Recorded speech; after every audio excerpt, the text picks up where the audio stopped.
Hello, my name is Ben Freeman, and welcome to the Beniverse. Here we are talking about the most important movie release of this year, which is Spider-Man No Way Home. And before I get into it, let's get it right out of the bat.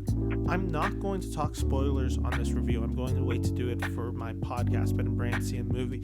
However, I do just want to say, if you have as little context going into this movie, do it and don't even bother listening to reviews. The less you know about the story, the structure, and who could and couldn't appear, and what this movie is about, the better you are. That was how I went into it. I saw only one trailer for this film, and honestly, it was an amazing experience. So I would just really highly recommend the same of you. But regardless, if you have seen this movie or just don't care about, hearing a review, or just you're in for this, then let's talk about this movie, Spider-Man No Way Home. Again, this is going to be a no spoiler review, but this movie's awesome. This is my favorite movie of the year so far, and I don't see any movie beating it out this year. I absolutely loved everything this movie was, everything it had, and everything it had to offer from its cast to its crew, to its production value, special effects, performances, just everything all around was incredible. And this all rests on the shoulders of Tom Holland. This is Tom Holland's movie, point blank, and he kills it. He gives such a nuanced performance as Peter Parker / Spider-Man. He is truly the embodiment of this character. He is a hero that is easy to root for, but has his downfalls because he is a child. He is able to master that dramatic with that comedy perfectly. I've never seen an actor of his age just knock something so far out of the park in terms of just embodying the character so well. You talk about how Hugh Jackman or Robert Downey Jr., they're the embodiments of those respective heroes. Tom Holland is right in that discussion. To me, it's crazy to even think any other actor comes close to being what he is as Spider-Man. No disrespect to anybody else who has ever played Spider-Man. Tom Holland does something so special in this film. And if this film does a great job of making sure this is Tom Holland's movie, everyone else who appears in the film is there to help Tom Holland's journey along. They are all supporting cast to him. This film, despite having what we saw in the trailers, a lot of people in it, whether it's Doctor Strange, whether it's the villains, MJ, Aunt May, Happy, all of them, it still is able to ground it within Tom Holland's Spidey character. And it's really special what they're able to capture in this film with him. And on that, all the performances in this film from top to bottom are great. I really love getting to see some of those characters of the villains return. Alfred Molina was, of course, a joy to see in the originals Raimi trilogy, and he's just as good here. It was great to see Jamie Foxx get a redemption from the Electro role from Amazing Spider-Man 2. And he got to bring a lot more of his personality and characteristic into this role and make it just a little bit more lively than what it was in Mark Webb's trilogy. But ultimately, the villain performance that just stood out just as much as he did 20 years ago was Willam Defoe as the Green Goblin. He is the perfect villain for both Tobey's original and now Tom Holland. He can switch from kind and loving to the most scariest person on screen within a second. He is able to contort his face in ways that are absolutely horrifying. His vocal performance, his facial structure, and just the dialect he chooses to speak with. It's impeccable, and he is a perfect actor in this role. And I'm so glad we got to see him as the Green Goblin again. That was easily one of the biggest highlights of this film. The action in this film is, from top to bottom, fantastic. You get to see a lot of Spider-Man's moves incorporated from everything, whether it's the MCU, they pay homage even to Spider-Verse, the Spider-Man PS4 game, Tobey Maguire's trilogy, Andrew Garfield's trilogy. It feels like a love letter to Spider-Man.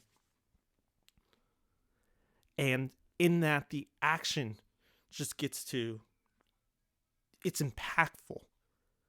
It's forceful. It's able to capture the fluidity of this character, but also a strength with this character as he continues to grow. And he continues to go through life lessons after Avengers, those missions in space. You see his perspective and fighting style change. You get to see him kind of incorporate other heroes into his fighting style. I feel like I saw a little bit of Black Panther, a little bit of Doctor Strange, a little bit of even the Guardians of the Galaxy when he's in Infinity War. You get to see that fighting style kind of incorporated into this. The supporting cast, again, is all great, and the high school students continue to just impress me.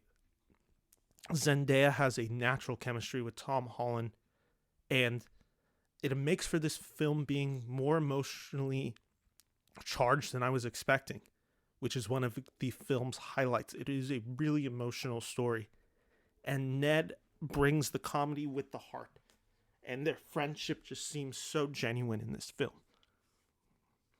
Now, with that all said, I think there are some minor plot holes or issues that I have with this film that I'm going to save for my spoiler review, but I think there are some aspects, especially with the villains, that kind of just get brushed off.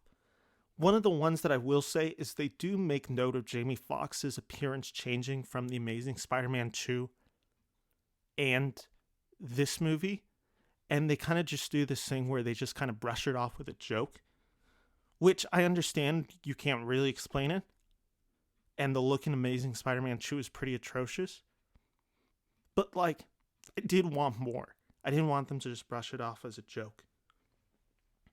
With that said, though, the decision to bring back all these villains, I think, was a decision that could have gone ultimately really wrong, and it didn't. And it was really special to see. Spider-Man No Way Home is filled with just moments that are just going to capture the hearts of any comic book fan, but specifically any Spider-Man fan. This movie does fan service in a way that isn't cheap and is completely earned. It is special. It makes people just, when you see it, it's electrifying. The energy is just so empowering, and it's something that is so beautiful to this character. And ultimately, this movie feels like a love letter to Spider-Man, which is something I'm so glad I get to say. I'm so glad that this film was able to incorporate the villains from the past few iterations and give them those proper moments and kind of just be an anchor to Tom Holland's story as well.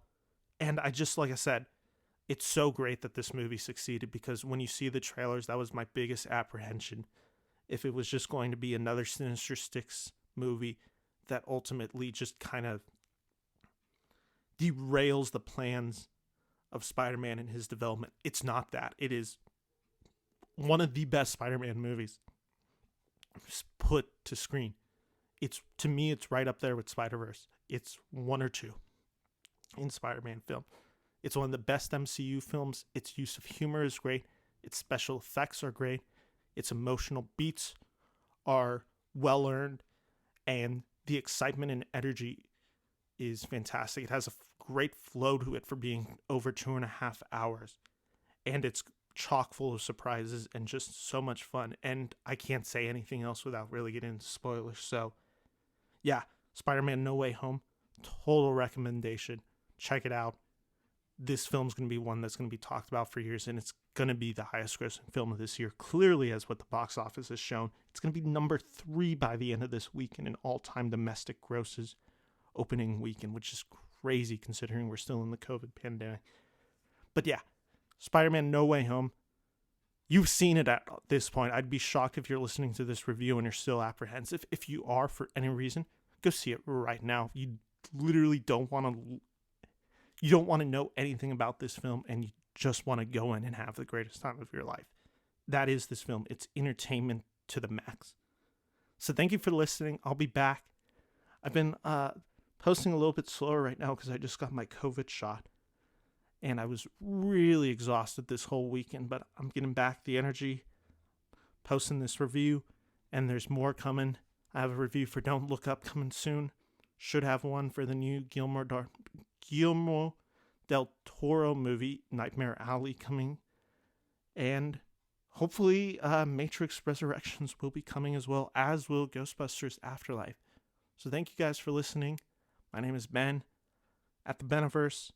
This week on Ben and Bran See a Movie, we have Brian Rowe joining us from Film on 50. And we're just excited to be talking about that, Home Alone and A Christmas Story this week. So happy holidays, guys. Merry Christmas. And thank you for joining me. Bye-bye.